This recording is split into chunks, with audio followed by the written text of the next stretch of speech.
السلام علیکم ورحمۃ اللہ وبرکاتہ۔ اعوذ باللہ السمیع العلیم من الشیطان الرجیم من ہمزہ ونفخہ ونفثہ۔ بسم اللہ الرحمن الرحیم۔ ویوم تشقق السماء بالغمام ونزل الملائکۃ تنزیلا الملک یومئذ الحق للرحمن وکان یوما علی الکافرین عسیرا۔ اور جس دن آسمان بادلوں کے ساتھ پھٹ جائے گا اور فرشتے کنٹینیو اتارے جائیں گے، اس دن صحیح معنوں میں حقیقی بادشاہی رحمان کی ہی ہوگی اور وہ دن کافروں پر بہت سخت ہوگا۔ محترم سامعین کرام، سورۃ الفرقان سورہ نمبر 25 اور اسی سورت سے آیت نمبر 25 اور 26، یہ دو آیات ابھی آپ کے سامنے تلاوت کی گئیں۔ بفضل اللہ، بعون اللہ، بتوفیق اللہ، دونوں آیتوں کا ترجمہ بھی آپ تمام کی خدمت میں پیش کیا گیا۔ سامعین کرام، ان آیتوں کے اندر اللہ تبارک و تعالیٰ نے قیامت کی ہولناکی کو اور قیامت کے دن جو عظیم الشان واقع رونما ہوں گے، اللہ تعالیٰ نے ان کو بیان فرمایا ہے۔ اس دن کے جو عظیم الشان واقعات ہوں گے، اس میں سے ایک واقعہ ہوگا ابر کے ساتھ فرشتوں کا اتارا جانا۔ معزز سامعین کرام، سب سے پہلے ایک بات سمجھ لیجئے کہ قیامت کا جو تذکرہ ہے قرآن کریم کے اندر اللہ تبارک و تعالیٰ نے بار بار بیان فرمایا۔ آپ جب قرآن کریم کا آغاز کریں گے تو دوسرے نمبر کی سورت ہے سورۃ البقرہ، اس میں اللہ تبارک و تعالیٰ نے ایمان والوں کی صفات کو پہلے بیان فرمایا اور کہا کہ یہ جو قرآن کریم ہے یہ اللہ تبارک و تعالیٰ کی کتاب ہے جس میں کوئی شک و شبہ نہیں ہے، ہدی للمتقین، اور یہ جو قرآن کریم ہے متقی اور پرہیزگاروں کے لیے ہدایت ہے۔ اور پھر اللہ تبارک و تعالیٰ نے متقی اور پرہیزگاروں کا ڈیفینیشن، ان کی تفصیل اور ڈیٹیل دیتے ہوئے کہا الذین یؤمنون بالغیب۔ متقین اور پرہیزگار لوگ وہ ہیں جو غیب پر ایمان لاتے ہیں۔ کس چیز پر ایمان لاتے ہیں؟ غیب پر ایمان لاتے ہیں۔ اور جن جن چیزوں کو ہم غیب کہتے ہیں ان میں سے سب سے عظیم الشان چیز کیا ہے؟ وہی قیامت ہے، جس دن اللہ کی حقیقی اور اکیلی بادشاہت ہوگی۔ اس دن کسی کا کچھ بھی نہیں چلنے والا ہے۔ ابھی دنیا میں ہم جو چاہتے ہیں کر لیتے ہیں، جیسا چاہتے ہیں سوچ لیتے ہیں، اپنے من مرضی مطابق صحیح ہو غلط ہو سب کر لیتے ہیں، لیکن قیامت کے دن یہ سب نہیں ہوگا۔ تو اللہ نے سب سے پہلے متقی اور پرہیزگار لوگوں کی صفت کو بیان کرتے ہوئے کہا الذین یؤمنون بالغیب، اور پھر اس تذکرے کو جب اللہ تبارک و تعالیٰ نے ختم فرمایا، مومنین اور متقین اور پرہیزگار لوگوں کی صفت کو بیان کرتے ہوئے سب سے آخر میں کہا وبالآخرۃ ھم یوقنون، یعنی مومنین وہ لوگ ہیں جو آخرت پر یقین رکھتے ہیں۔ ابھی مسلمانوں کے پورے طبقے کا سروے کر لیجئے، 100% لوگ کہیں گے کہ ہم قیامت پر یقین رکھتے ہیں، لیکن جب آپ ان کے عمل کا سروے کریں گے تو پتہ چلے گا کہ قیامت پر یقین وغیرہ کچھ بھی نہیں ہے۔ چند پرسنٹ لوگ ہی ایسے ہیں جو یقینی طور پر آخرت پر یقین کرتے ہیں۔ تو آخرت پر یقین اسی جگہ پہ دو بار اللہ تبارک و تعالیٰ نے جو فرمایا، اس کی وجہ یہ ہے کہ آخرت پر اگر انسان صحیح معنوں میں یقین کر لے اور آخرت کے بارے میں جو کچھ اللہ تبارک و تعالیٰ نے بیان فرمایا ہے اگر اس کے بارے میں صحیح سے غور کر لے تو انسان کی زندگی سدھر جائے۔ تو آپ قرآن کریم کو اٹھا کر کے دیکھیں گے تو صرف وہی مقام نہیں بلکہ قرآن کریم کے بیشتر مقامات پر جا بجا اللہ تبارک و تعالیٰ نے قیامت کے احوال کو جزئی اور کلی طور پر بیان فرمایا ہے۔ اس کے پیچھے کارن یہی ہے کہ جب انسان آخرت کے بارے میں سوچے گا، غور کرے گا، قرآن کی آیتوں کو پڑھ کر کے اس پر غور کرے گا تو انسان کو پتہ چل جائے گا کہ جو دنیا کی زندگی ہے عارضی ہے اور آخرت ہونے والی ہے۔ تو اسی طرح سے اللہ تبارک و تعالیٰ نے یہاں پر قیامت کی ہولناکیوں اور اس دن پیش آنے والے بڑے واقعات کو بیان فرمایا ہے۔ ان میں سے جو ایک واقعہ ہے وہ ابر کے ذریعے سے فرشتوں کا اتارا جانا ہے۔ اللہ تبارک و تعالیٰ نے کیا فرمایا؟ یوم تشقق السماء بالغمام، اور جس دن آسمان بادلوں کے ساتھ پھٹ جائے گا، ونزل الملائکۃ تنزیلا، اور فرشتوں کو آسمان کے بادلوں کے ساتھ لگاتار اتارا جائے گا۔ یہ جو بادل ہے یا ابر ہے، اس سے مراد وہ نور کے سائبان ہیں جس کے اوپر اگر انسان کی نظر پڑی تو نظر چندھیا جائے گی۔ آسمان کا بادل، آسمان پھٹے گا اس میں سے بادل چرتے ہوئے نکلے گا اور اس کے ساتھ ساتھ فرشتے جوق در جوق پے در پے کنٹینیو نازل ہوں گے، کیونکہ وہ محشر کا میدان ہوگا، وہ حشر کا میدان ہوگا۔ تو جب فرشتے لگاتار نازل ہوں گے، اتریں گے اس میں سے، تو حشر کے میدان میں جو لوگوں کو جمع کیا جائے گا اس کو چاروں طرف سے گھیر لیں گے۔ کیوں گھیر لیں گے؟ کہ اب یہاں سے کوئی بھاگ نہیں سکتا ہے، جو یہاں پر آ گیا اب آ گیا، اب یہاں سے کوئی بھاگ نہیں سکتا ہے۔ اللہ تبارک و تعالیٰ جلوہ افروز ہوگا، اللہ تبارک و تعالیٰ میزان عدل پہ فیصلہ لینے کے لیے جلوہ افروز ہوں گے، اور اس کے بعد لوگوں کے درمیان کام ہونا شروع ہو جائے گا۔ حافظ ابو جعفر ابن جریر طبری رحمۃ اللہ علیہ نے تفسیر الطبری کے اندر، اور امام ابن ابی حاتم نے تفسیر ابن ابی حاتم میں اس آیت کریمہ کی تفسیر کرتے ہوئے کہا کہ یہ آیت کریمہ بالکل اسی طرح سے ہے جس طرح سے سورۃ البقرہ کی آیت ہے۔ سورۃ البقرہ آیت نمبر 210 ہے۔ اللہ نے فرمایا هل ينظرون الا ان ياتيهم الله في ظلل من الغمام والملائکہ وقضی الامر۔ کیا یہ لوگ اب اس بات کا انتظار کر رہے ہیں کہ اللہ تعالیٰ بادلوں کے سائے سے آئے اور فرشتے بھی آئے اور معاملے کا فیصلہ کر دیا جائے؟ کیا مطلب یہ کہ قیامت کا دن جب قائم ہوگا تو یہ جو آسمان ہے اللہ تبارک و تعالیٰ اس کو پھاڑ دے گا، اور آسمان بالکل بادلوں میں تبدیل ہو جائے گا، آسمان کو چیرتے ہوئے بادل نکلے گا، اور اس کے بعد اس میں سے کنٹینیو فرشتے لگاتار نازل ہوں گے، اور جو لوگ بھی میدان محشر میں جمع ہوں گے، تمام کے تمام لوگ، ان تمام کو وہ گھیر لیں گے فرشتے، اور اس کے بعد اللہ تبارک و تعالیٰ فیصلہ شروع فرما دے گا۔ اللہ نے فرمایا وَيَوْمَ تَشَقَّقُ السَّمَاءُ بِالْغَمَامِ، اور جس دن آسمان بادلوں کے ساتھ پھٹ جائے گا، وَنُزِّلَ الْمَلَائِكَةُ تَنزِيلًا، اور فرشتے کو کنٹینیو لگاتار اتارا جائے گا، سارے کے سارے فرشتے اتر جائیں گے، اور اس کے بعد تمام لوگوں کو گھیر لیں گے، اور اللہ تبارک و تعالیٰ لوگوں کا حساب لینا شروع فرما دے گا۔ یہ ایسی بات ہے کہ اگر انسان اس پر غور کر لے تو اس کی دنیا کی زندگی سدھر جائے۔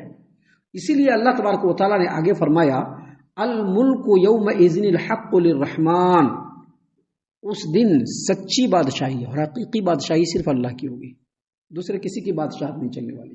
ابھی دنیا میں تو ہم اپنی مرضی کا چلا لیتے ہیں، آپ اپنی مرضی کا چلا لیتے ہیں، وہ اپنی مرضی کا چلا لیتے ہیں، فرعون اپنی مرضی کا چلا گیا، بڑے بڑے بادشاہان اپنی مرضی کا چلا رہے ہیں، بڑے بڑے جو ہے ملک کے سربراہان جو ہے وہ جو چاہتے ہیں کر لے رہے ہیں، لیکن جب قیامت کا دن قائم ہوگا تو اس دن کسی کا کچھ بھی چلنے والا نہیں ہے۔ کسی کو اگر بولنا بھی ہوگا تو رب العالمین کی اجازت چاہیے، نہیں تو زبان بھی نہیں ہلا پائے گا انسان۔ اللہ تبارک و تعالیٰ نے قرآن کریم سورۃ المومن آیت نمبر 16 میں فرمایا لمن الملک اليوم للہ الواحد القہار، لمن الملک اليوم للہ الواحد القہار۔ اللہ پوچھ رہا ہے کہ اس دن کس کی بادشاہ ہو، آج کس کی بادشاہت ہے، آج جو قیامت ہے تو کس کی بادشاہت ہے؟ اور پھر اللہ نے خود ہی جواب دیا للہ الواحد القہار، اس اللہ تبارک و تعالیٰ کی جو غالب ہے اور اکیلا ہے۔ للہ الواحد القہار کا مطلب کیا ہے؟ سنگل ہے، اس کا کوئی ہمسر نہیں، اور تمام کائنات کے اوپر غالب ہے، اسی اللہ کی اکیلی بادشاہت ہوگی۔ صحیح البخاری کتاب التفسیر اور صحیح مسلم کتاب الصفات المنافقین کے اندر ایک روایت ہے کہ نبی کریم صلی اللہ علیہ وسلم نے فرمایا قیامت کے دن اللہ تبارک و تعالیٰ آسمانوں کو لپیٹ کر کے اپنے داہنے ہاتھ سے پکڑ لے گا۔ قیامت کے دن اللہ تبارک و تعالیٰ آسمانوں کو لپیٹے گا، آسمان پھٹ جائے گا، بادل سے جو ہے فرشتے نازل ہو جائیں گے، اس کے بعد اللہ آسمانوں کو لپیٹ دے گا، اپنے دائیں ہاتھ میں پکڑ لے گا، اور اس کے بعد فرمائے گا میں ہوں بادشاہ، میں ہوں حاکم، میں ہوں بادشاہ، میں ہوں حاکم۔ کہاں ہے دنیا کے بادشاہ؟ کہاں ہے دنیا میں حکومت بازی کرنے والے؟ اور کہاں ہے دنیا میں سرکشی اور تکبر کرنے والے؟ کہاں ہے ذرا بتلاؤ؟ اور اس کے بعد اللہ تبارک و تعالیٰ آسمانوں کو زمینوں کو لپیٹ کر کے اپنے بائیں ہاتھ میں پکڑ لے گا۔ معزز سامعین کرام، حدیث کے الفاظ ہیں بائیں ہاتھ، وگرنہ آپ دیکھیں گے کہ اللہ تبارک و تعالیٰ کے بارے میں خود نبی کریم صلی اللہ علیہ وسلم نے فرمایا کہ اللہ کا دونوں ہاتھ دایاں ہی ہے، بایاں نہیں ہے۔ تو گویا اس سے یہ پتہ چلا کہ ایک ہاتھ میں اللہ تبارک و تعالیٰ آسمان کو لپیٹ کر کے پکڑ لے گا، دوسرے ہاتھ میں اللہ نے فرمایا والارض جميعا قبضته يوم القیامہ، اللہ نے فرمایا کہ پوری کی پوری زمین اللہ تبارک و تعالیٰ کے قبضے میں، یعنی اب کے ہاتھ میں ہوگی اللہ تبارک و تعالیٰ کے، اور اللہ تبارک و تعالیٰ تمام لوگوں کے سامنے اعلان کر دے گا کہ آج صرف میری بادشاہت ہے، میرے علاوہ کوئی بھی بادشاہ نہیں ہے۔ اور اس دن اللہ کی بادشاہت کیوں ہوگی؟ کیونکہ اس دن کسی کو کچھ ہوش ہی نہیں ہوگا، کسی کو کچھ بھی ہوش نہیں ہوگا. وہ دن اتنا ہولناک ہوگا، اتنا خطرناک ہوگا کہ کسی کو کچھ بھی ہوش نہیں ہوگا. صحیح البخاری کتاب الرقاق باب کیف الحشر، سیدہ عائشہ رضی اللہ عنہا روایت کرتی ہیں کہ نبی کریم صلی اللہ علیہ وسلم نے فرمایا کہ قیامت کے دن تم لوگ ننگے پیر اور ننگے بدن اٹھائے جاؤ گے، بالکل ننگے. سیدہ عائشہ رضی اللہ عنہا نے پوچھا اللہ کے رسول صلی اللہ علیہ وسلم اگر اس طرح کی بات ہوگی تو مرد عورت ایک دوسرے کو کے سطر کو دیکھنا شروع کر دیں گے. کہا کہ اس دن کی جو ہولناکی ہوگی اس سوچ سے بہت اونچی ہوگی، لوگوں کو بالکل خیال بھی نہیں ہوگا کہ کون کدھر ہے کیا ہے. اللہ تعالیٰ نے قرآن کریم سورہ عبس آیت نمبر 37 میں فرمایا لِكُلِّ امْرِئٍ مِّنْهُمْ يَوْمَئِذٍ شَأْنٌ يُغْنِيهِ، ہر آدمی کو اس دن ایسی فکر لگی ہوگی کہ اس کو اپنے علاوہ کچھ بھی نہیں سوچ رہا ہوگا، صرف اپنے آپ کو ہی دیکھ رہا ہوگا بس کہ کیسے کیا ہوگا. اللہ نے فرمایا یوم ترونہا تذہل کل مرضعۃ عما ارضعت، وہ ایسا دن ہوگا کہ دودھ پلانے والی عورت جو ہے وہ اپنے دودھ پلاتے بچے کو بھول جائے گی. عورت اپنے بچے کو نہیں بھول سکتی ہے، لیکن اتنا خطرناک اور ہولناک دن ہوگا کہ دودھ پلانے والی عورت اپنے بچے کو بھول جائے گی. وتضع كل ذات حمل حملها، اور پیٹ والی عورت ڈر کے مارے وہ اپنے حمل کو گرا دے گی. وترى الناس سکارا، اور آپ دیکھیں گے کہ لوگ جھوم رہے ہیں، یعنی سب لوگ ہیں لیکن کسی کو کسی کی پرواہ نہیں، کوئی کسی کو دیکھ ہی نہیں رہا ہے. وترى الناس سکارا وما هم بسکارا، لوگ ایسا لگے گا کہ نشے میں ہیں لیکن وہ نشے میں نہیں ہوں گے. ولکن عذاب اللہ شدید، لیکن اللہ کا عذاب بڑا سخت ہے. وہ قیامت کا دن ہی ایک طرح سے عذاب ہے جس کو جھیلنا پڑے گا. اس دن کسی کو کچھ بھی سمجھ میں نہیں آئے گا، انبیاء ہو، بادشاہان ہو، پیرانے پیر صاحب ہو، کوئی بھی صاحب ہو، اولیاء صاحب ہو، سب کے سب ننگے رہیں گے، کسی کے بدن پر کپڑا نہیں رہے گا. آج بدعتی خرافاتی لوگ بڑی بڑی باتیں ہانکتے ہیں کہ ہمارے پیر اور ہمارے بابا بڑے بڑی باتیں ہانکتے ہیں. کسی کے جسم پر کپڑا نہیں ہوگا، اور سب سے پہلے کپڑا سیدنا ابراہیم علیہ السلام کو پہنایا جائے گا، سب سے پہلے، اور وہ اپنے باپ کے لیے کچھ نہیں کر پائیں گے. تو اللہ تبارک و تعالیٰ نے یہاں پر بیان فرمایا ہے الملک یومئذ الحق للرحمن، اس دن حقیقی بادشاہت جو ہوگی وہ صرف اللہ تبارک و تعالیٰ کے حق میں ہوگی، اللہ کے علاوہ کسی کے حق میں نہیں ہوگی. وکان یوما علی الکافرین عسیرا، اور وہ جو دن ہوگا وہ کافروں کے اوپر بڑا سخت ہوگا. ابھی کل ہم نے حدیث بتلایا تھا قیامت کا دن جو ہے وہ 50,000 سالوں کا ہوگا، لیکن وہ دن مومنوں کے لیے بالکل ویسے ہوگا جیسے ایک وقت کی نماز کا وقت تھا، وہ نماز پڑھے اور نماز پڑھ کے ختم، وہ دن بھی ختم. لیکن کافروں کے لیے، انکار کرنے والوں کے لیے، دنیا پرستوں کے لیے، بدعتیوں اور خرافاتیوں کے لیے، مشرکوں کے لیے یہ جو دن ہوگا بڑا سخت ہوگا، بڑا سخت ہوگا. اتنا سخت ہوگا کہ اللہ نے خود قرآن کریم کے سورہ مدثر میں فرمایا ہے، اللہ تبارک و تعالیٰ نے فرمایا فذلک یومئذ یوم عسیر، وہ دن بڑا سخت ہوگا، علی الکافرین غیر یسیر، کافروں پر آسان نہیں ہوگا. ایک ایک پل، ایک ایک تل تل کر کے ان کو پورا دن گزارنا ہوگا، اور اللہ تبارک و تعالیٰ کے بارگاہ میں اپنے تمام چیزوں کا حساب دینا ہوگا، اور پھر اس کے بعد ان کو جہنم کے اندر ڈال دیا جائے گا.